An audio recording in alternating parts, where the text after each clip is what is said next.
Welcome to the Flower Garden. My name is Lisa, and today I wanted to talk about how your words, thoughts, and your beliefs work together to create your reality and the beliefs that you need to be aware of. So let's use the example of a tree. Your reality is a tree, and the seeds that you plant are going to determine the kind of tree that you're going to grow.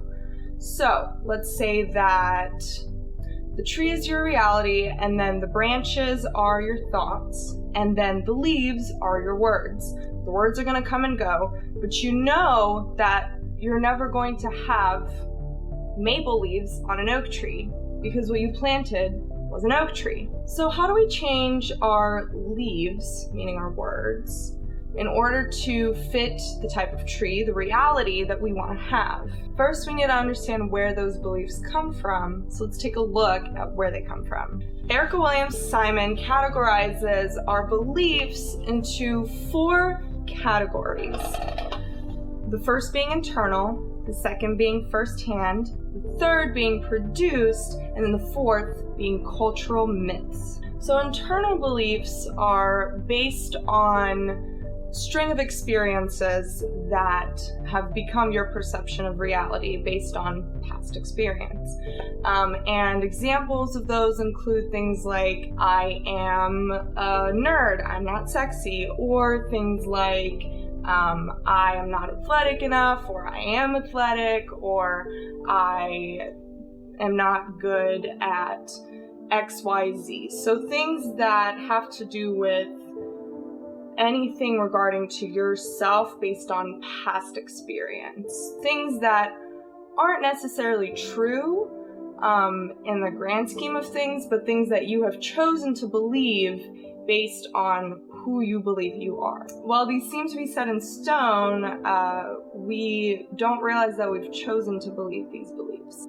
But obviously we weren't born with these beliefs, so they're the easiest for us to shift and change. The second type of belief is first-hand beliefs, and first-hand beliefs are based on our human need, our brain's need to rationalize things based on experiences that we've had. So they're very close to first-hand beliefs, but they're different. These beliefs usually have to do with your age, beliefs about, gender, sexual orientation, about money, success, work, power, things of that sort. Our actions are usually based on these beliefs.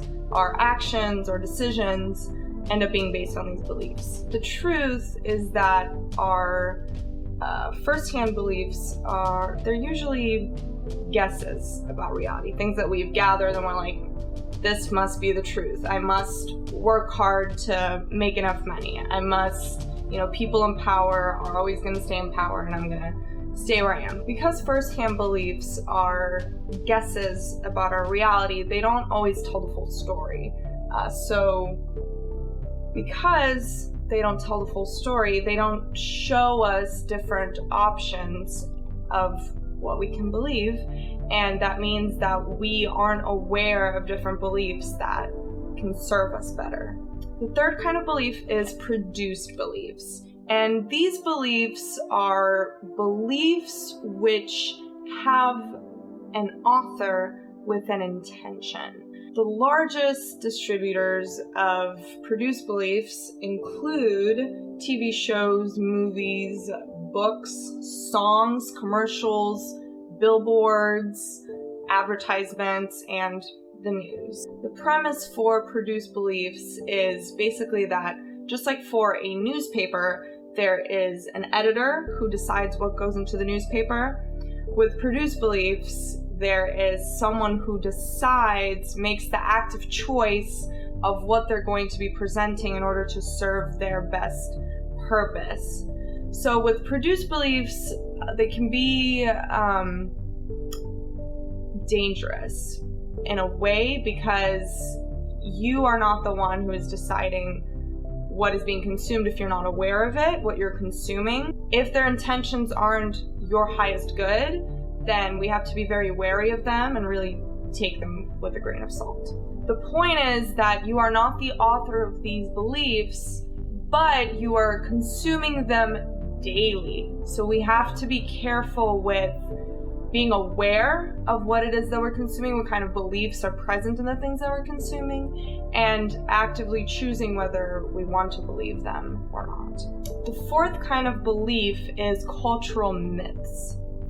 And cultural myths are the ones that we are most unconscious of and which are the most deeply ingrained in our brains. These beliefs are produced over generations and are very deeply ingrained in society, so they dictate our politics, our religions, our societal structures, and so on and so forth. However, just because these beliefs are called myths doesn't make them inherently untrue.